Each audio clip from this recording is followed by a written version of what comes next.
We are watching a storm that just left Waupun.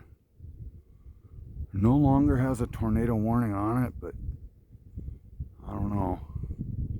That base is awfully low.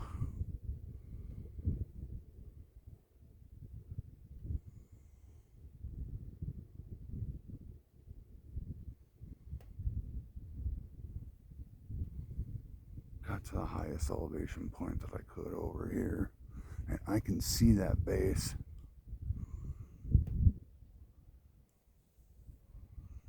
There is some gnarly lightning in this.